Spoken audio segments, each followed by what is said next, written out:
اب یہاں میں آپ کے سامنے میرے پاس بہت ساری چیزیں آتی رہتی ہیں، تو یہ بھی ایک بہت ضروری اور اہم چیز ہے بتانا کہ دیکھیے آج مسلمان کو کس راستے پہ ڈال دیا گیا ہے اور مسلمان کس راستے پہ چل رہا ہے۔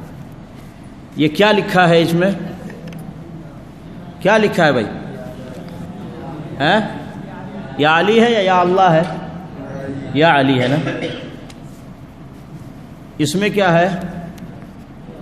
یا اللہ ہے یا حسین؟ یا علی اور یا حسین باقاعدہ علی الاعلان ٹوپیوں پہ لکھ کر کے اس کو لوگ پہنتے ہیں اور خود اس پر عمل کرتے ہیں اور دنیا والوں کو دعوت دے رہے ہیں تم بھی یا علی اور یا حسین کی ٹوپیاں پہنو اور یا علی اور یا حسین کا نعرہ لگاؤ اور یا علی اور یا حسین کو پکارو۔ میرے بھائی یہ کیا ہے؟ یہ اسلام ہے؟ یہ دین ہے؟ بتاؤ یا علی یا حسین کس نے حکم دیا یا علی یا حسین کو پکارنے کا؟ اللہ کی طرف سے کہیں حکم ہے؟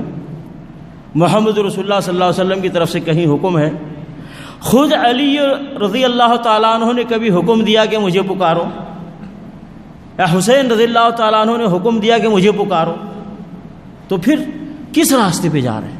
یہ سب مسلمانوں کے ایمان اور عقیدے کو لوٹنے والی جماعت ہے، مسلمانوں کے ایمان اور عقیدے کو لوٹنے والی جماعت ہے، اور جب مال اور عقیدہ لوٹ لیا تو اب اس کے ساتھ میں مال بھی لوٹتے ہیں، عزت بھی لوٹتے ہیں۔ یہ سب لٹیروں کی جماعت ہے۔ یا اللہ کی ٹوپی نہیں، یا رحمان کی ٹوپی نہیں، یا اللہ یا رحمان اس کو نہیں پھیلایا جاتا، یا علی اور یا حسین یہ پھیلایا جاتا ہے۔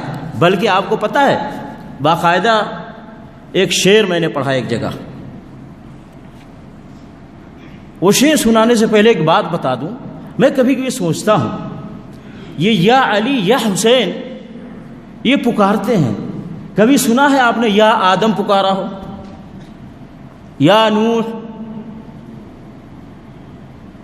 یا ایوب، یا ادریس، یا ہارون، یا موسیٰ، یا عیسیٰ، یا ابراہیم، یا اسحاق، یا عیسیٰ پکارا کبھی؟ اب بتاؤ وہ انبیاء اور رسولوں کی ذات بڑی ہے یا علی اور حسین کی ذات بڑی ہے؟ کون بڑی ہے بھائی؟ ظاہر سی بات ہے انبیاء اور رسول تو علی اور حسین سے بڑے ہیں نا بھائی، ہر اعتبار سے بڑے ہیں، اور ان کی پیروی کا حکم دیا گیا ہے، ان کے راستے پہ چلنے کا حکم دیا گیا ہے، اور وہ سارے معصوموں کی جماعت ہے۔ قرآن میں ان کا ذکر آیا، کلم نام کے ساتھ آیا، آدم ہے، نوح ہے، ایوب ہے، ادریس ہے، موسیٰ ہے، عیسیٰ ہے، ابراہیم ہے، اسماعیل ہے، اسحاق ہے، زکریہ ہے، نام کے ساتھ آیا۔ تو کوئی نہیں کہتا یا آدم یا نوح یا ابراہیم، کوئی نہیں کہتا ہے، لیکن یہ پھیلایا جا رہا ہے۔ کیوں؟ اس کے پیچھے مال ہے، دولت ہے، پیسہ ہے، مال کماتے، پیسے کماتے، دولت۔ اب یہ خود دیکھ لے، یہ کما کر بیچتے ہیں نا، تو بنا کر بیچنے والا پیسہ کما رہا ہے نا، پیسہ۔ اب باقاعدہ میں نے ایک شعر پڑھا، کیا شعر لکھا ہے؟ نادی علی مظہر العجائب تجدہ عونا لک فی النوائب کل ہم وغم سینجلی بولایتک یا علی یا علی علی۔ باقاعدہ اچھا ان کو قرآن سے کوئی آیت نہیں ملے گی علی کو پکارنے کی رضی اللہ عنہ، رسول اللہ صلی اللہ علیہ وسلم کی حدیث شریف نہیں ملے گی علی رضی اللہ تعالیٰ عنہ کو پکارنے کی، بس اپنی طرف سے شعر بنا دیا اور اپنی طرف سے ایک عقیدہ بنا دیا اور پھیلا دیا۔ کیا ہے اس میں؟ علی کو پکارو جو عجائب کے مظہر ہیں، عجائب ظاہر کرنے والے ہیں، عجوبہ ظاہر کرنے والے ہیں۔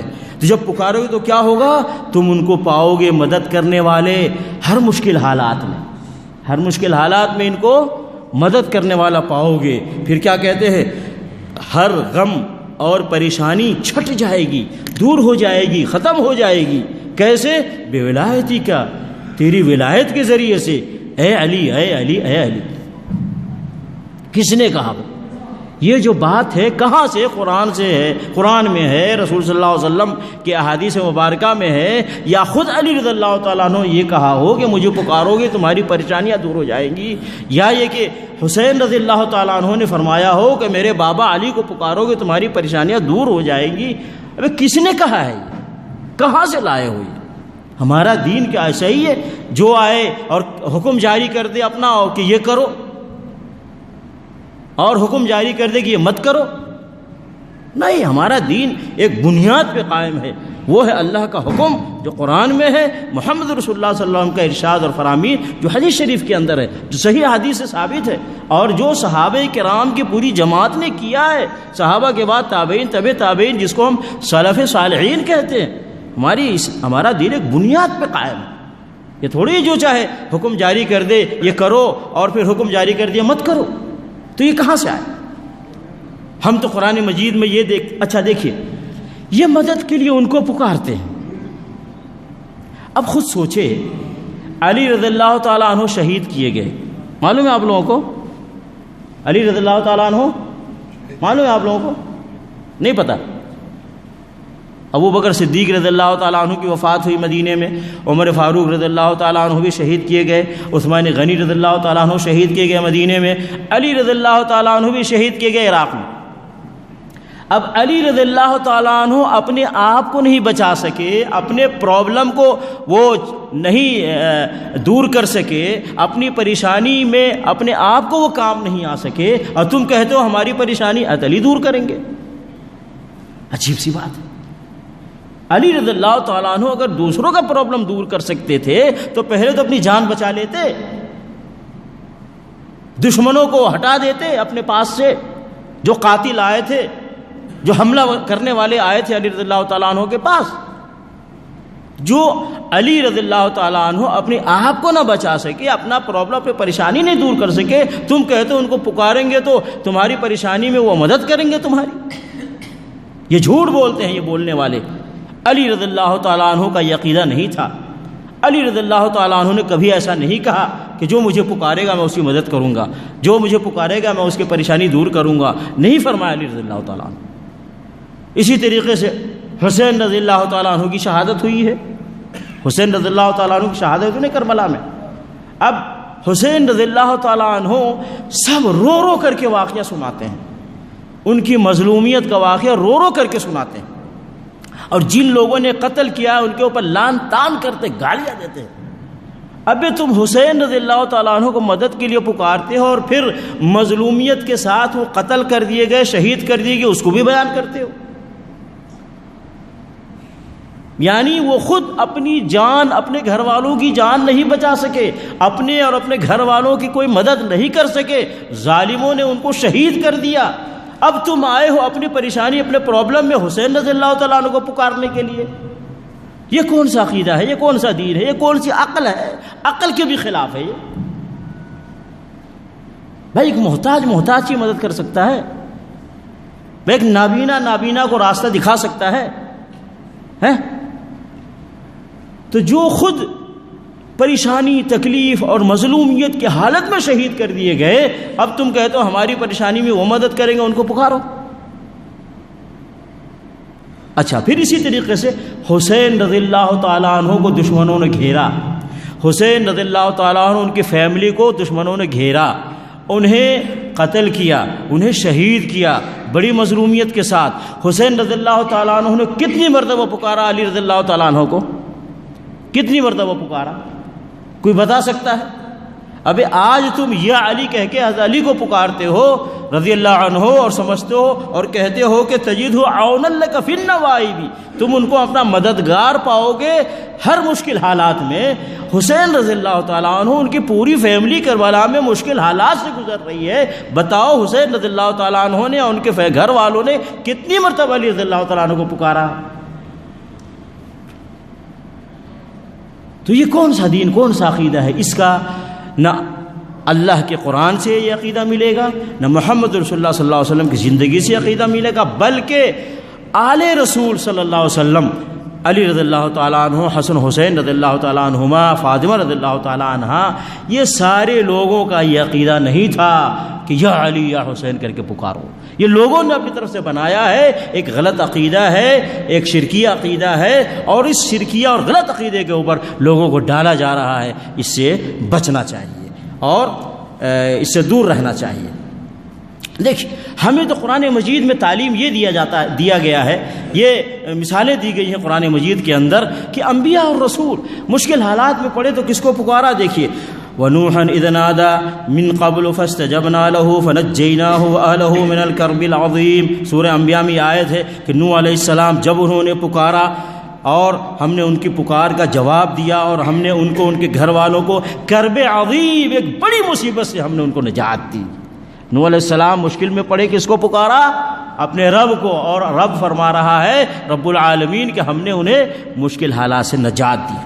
اسی طریقے سے ایوب علیہ السلام نے پکارا اپنے رب کو اور کہا اے میرے رب مجھے تکلیف ہے، میں بیمار ہوں، مجھے بیماری کی تکلیف ہے، تو اللہ رب العالمین وانت ارحم الراحمین، اور تو بہت بڑا رحم کرنے والا ارحم الراحمین ہے۔ تو یہاں ایوب علیہ السلام کس کو پکار رہے ہیں؟ اللہ رب العالمین کو تکلیف کے وقت۔ وزکریا اذ نادى ربہ، اور زکریا علیہ السلام نے پکارا اذ نادى ربہ، پکارا اپنے رب کو، رب لا تذرنی فردا وانت خیر الوارثین۔ سورہ انبیاء میں آیت ہے کہ زکریا علیہ السلام نے پکارا اپنے رب کو، کہا اے میرے رب لا تذرنی فردا، مجھے اکیلا نہ چھوڑ، وانت خیر الوارثین، اور تو ہی بہترین وارث عطا فرمانے والا ہے۔ اسی طریقے سے اللہ رب العالمین فرماتا ہے نبیوں نے کس کو پکارا؟ مشکل حالات میں اللہ کو۔ اچھا، مشکل حالات میں کون مدد کرے گا؟ صرف اللہ۔ قرآن کی آیت وَإِن يَمْسَسْكَ اللَّهُ بِضُرٍّ فَلَا كَاشِفَ لَهُ إِلَّا هُوَ وَإِن يَمْسَسْكَ بِخَيْرٍ فَهُوَ عَلَى كُلِّ شَيْءٍ قَدِيرٌ۔ سورہ انعام یہ آیت ہے۔ اللہ رب العالمین فرماتا ہے رسول اللہ صلی اللہ علیہ وسلم سے خطاب ہے اور ان کے ساتھ ساری امت کو خطاب ہے۔ وَإِن يَمْسَسْكَ کا رسول اللہ صلی اللہ علیہ وسلم خطاب ہے۔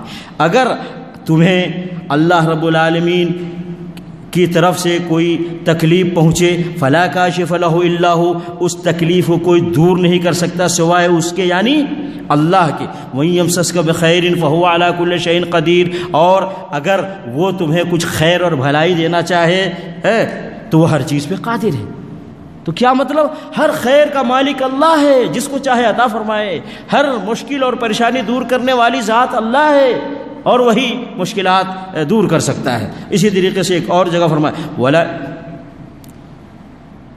ایک اور جگہ اللہ نے فرمایا وَلَئِن سَأَلْتَهُم مَّنْ خَلَقَ السَّمَاوَاتِ وَالْأَرْضَ لَيَقُولُنَّ اللَّهُ قل أفرأيتم ما تدعون من دون الله إن أرادني الله بضر هل هن كاشفات ضره أو أرادني برحمة هل هن ممسكات رحمته قل حسبي الله عليه يتوكل المؤمنون۔ سورہ زمر میں یہ آیت ہے۔ اللہ رب العالمین فرماتا ہے اے نبی محمد صلی اللہ علیہ وسلم، اگر ان لوگوں سے پوچھے آپ، یعنی کفار مکہ مشرکین مکہ سے، زمین و آسمان کا خالق کون ہے، تو وہ کہیں گے اللہ نے ہی زمین و آسمان کو پیدا کیا ہے۔ تو اللہ رب العالمین فرماتا ہے پھر آپ کہہ دیجئے قل، جس کو تم پکارتے ہو اللہ کے علاوہ، ما تدعون من دون اللہ، جن کو تم پکارتے ہو اللہ کے علاوہ، اگر اللہ رب العالمین مجھے کسی تکلیف میں ڈالنا چاہے تو کیا وہ لوگ ہماری تکلیف دور کر سکتے ہیں؟ جن کو تم پکارتے ہو اللہ کے علاوہ، اگر اللہ مجھے کوئی تکلیف دینا چاہے تو وہ لوگ جو غیر اللہ ہیں وہ ہماری تکلیف دور کر سکتے ہیں؟ یا اللہ رب العالمین اپنی رحمت کی بارش برسانا چاہے، ہمیں اپنی رحمت سے نوازنا چاہے، تو کیا وہ غیر اللہ وہ اللہ کی رحمت کو ہم سے منع کر سکتے ہیں، روک سکتے ہیں؟ نہیں روک سکتے۔ نہ کسی تکلیف میں غیر اللہ مدد کر سکتا ہے، اور نہ ہی اللہ کی طرف سے کوئی رحمت آئے تو وہ غیر اللہ جن کو پکارتے ہیں وہ اس کو روک بھی نہیں سکتا۔ قل حسبی اللہ، اللہ نے فرمایا اے نبی صلی اللہ علیہ وسلم آپ کہہ دیجئے ہمارے لیے اللہ کافی ہے، میرے لیے اللہ کافی، علیہ توکل المؤمنون، ایمان والے اسی اللہ پر توکل اور بھروسہ کرتے ہیں۔ اسی طریقے سے اللہ رب العالمین نے ایک اور جگہ فرمایا قل من ذا الذی یعصمکم من اللہ، اے نبی صلی اللہ علیہ وسلم آپ فرما دیجئے کون ہے جو تمہیں اللہ سے بچائے؟ یعصمکم، کون بچائے گا تمہیں اللہ سے؟ ان اراد بکم سوءا، اگر تمہارے ساتھ اللہ برائی کرنا چاہے، او اراد بکم رحمہ، اور یا اللہ رب العالمین تمہیں رحمت سے نوازنا چاہے، کسی برائی میں تکلیف میں ڈالنا چاہے اللہ، یا اللہ تمہارے اوپر کوئی رحمت کی بارش برسانا چاہے، رحمت نازل کرنا چاہے، تو کون ہے جو تمہیں اللہ رب العالمین سے بچائے گا؟ وَلَا يَجِدُونَ لَهُم مِّن دُونِ اللَّهِ وَلِيًّا وَلَا نَصِيرًا، اللہ کے علاوہ تم نہ کوئی ولی پاؤ گے نہ کوئی مددگار پاؤ گے۔ یعنی اللہ رب العالمین کے اختیار میں ہے، اللہ جس کو چاہے کسی تکلیف میں ڈالے، کسی کی تکلیف کو دور کرے، اللہ کے اختیار میں اللہ کسی کے اوپر رحمت کی بارش برسائے اور رحمت کا نزول فرمائے۔ کوئی ولی اور کوئی غیر اللہ نہ کسی کی تکلیف دور کر سکتا ہے، نہ کسی کے اللہ کی نازل کردہ رحمت کو وہ چھین سکتا ہے۔ یہ اللہ رب العالمین کے ہاتھ میں۔ تو یہ کہاں سے یا علی یا حسین، یا علی یا حسین کا تماشا یہ لوگوں کے بیچ میں رکھا ہوا ہے؟ اللہ رب العالمین کی ذات۔ اب دیکھیے اللہ رب العالمین نے قرآن مجید میں یہ کہتے ہیں مشکلات میں علی کو پکارو، مشکلات میں حسین کو پکارو۔ اللہ رب العالمین نے محمد رسول اللہ صلی اللہ علیہ وسلم کا ذکر کیا اور فرمایا وَإِذْ تَسْتَغِيثُونَ رَبَّكُمْ فَاسْتَجَابَ لَكُمْ، جب آپ اللہ سے مدد مانگ رہے تھے اللہ نے آپ کے اس طلب کو قبول کیا۔ کب؟ بدر کے میدان میں، جب نبی علیہ الصلوۃ والسلام نے اللہ سے مدد مانگی، اللہ نے آپ کے جو سوال کیا تھا نبی صلی اللہ علیہ وسلم نے، اللہ نے اس سوال کا جواب فرشتوں کی طرف سے مدد کی شکل میں نازل کیا۔ اللہ نے فرشتے آئے مدد کرنے کے لیے، تو نبی علیہ الصلوۃ والسلام نے اللہ سے مدد مانگی۔ اور خود حدیثوں میں آتا ہے رسول اللہ صلی اللہ علیہ وسلم جب دعا کرتے تو فرماتے یا حی یا قیوم، یا علی یا حسین کہتے، یا علی یا حسین کہتے، یا غوث اعظم کہتے، یا حی یا قیوم۔ یا حی یا قیوم کون ہے؟ اللہ لا الہ الا هو الحی القیوم، اللہ رب العالمین الحی القیوم ہے۔ تو نبی علیہ الصلوۃ والسلام فرماتے یا حی یا قیوم برحمتک استغیث، اے حی اے قیوم تیری رحمت کا واسطہ دے کر میں تجھ سے مدد مانگتا ہوں۔ تو مدد اللہ سے مانگا جائے گا، یہ شیخ عبد القادر جیلانی سے، علی سے، حسین سے، ان سے مدد نہیں مانگا جائے گا۔ تو اس لیے میرے بھائیوں یہ سب چیزوں کو سمجھنا نہایت ضروری ہے۔ آج معاشرے کو غلط عقائد، غلط طریقے پر لوگوں کو ڈال کر ماحول کو خراب کر دیا گیا ہے۔ دین اسلام کی جو اصلیت ہے، جو اصل حقیقت ہے، وہ قرآن اور صحیح احادیث کے اندر موجود ہے، لیکن معاشرے میں قرآن اور صحیح احادیث کے خلاف جو تعلیمات ہیں اس کو پھیلا دیا گیا ہے، اور اس کے لیے مختلف موقع بنائے گئے ہیں۔ کوئی ربیع الاول کا موقع، کوئی سفر کا مہینہ، کوئی ربیع الاول کا مہینہ، کوئی کسی ولی کے کسی پیر کے عرس کا مہینہ، یعنی یہ سب کیا ہے؟ لوگوں کے عقائد خراب کرنے کے ذریعے ہیں، لوگوں کے دین کو خراب کرنے کا ذریعہ ہے۔ ایسے ماحول میں ہمیں اور آپ کو صحیح دین کو سمجھنا، صحیح دین پر عمل کرنا نہایت ضروری ہے میرے بھائیوں۔ اپنی ذہن و دماغ کو، اپنے عقلوں کو کھول کر رکھے۔ چلتے پھرتے ہم لوگ تو پوری دنیا کے ساتھ بیچ میں رہتے ہیں، آپ یقین مانیں ایسی چیزیں ہم وہاں سنتے ہیں کہ آپ سوچ بھی نہیں سکتے۔ تو اللہ تعالیٰ ہمیں صحیح دین کو سمجھ کر جو قرآن و حدیث کے اندر ہے اس کے مطابق اس سمجھ کر عمل کرنے کی توفیق عطا فرمائے۔ جیسے صحابہ، تابعین، تبع تابعین کی کرام کی جماعت جس دین پر عمل کر کے گئی، ہمیں بھی اللہ رب العالمین اسی دین کو سمجھ کر اس پر چلنے کی توفیق عطا فرمائے۔ ایک اور بات میں آخر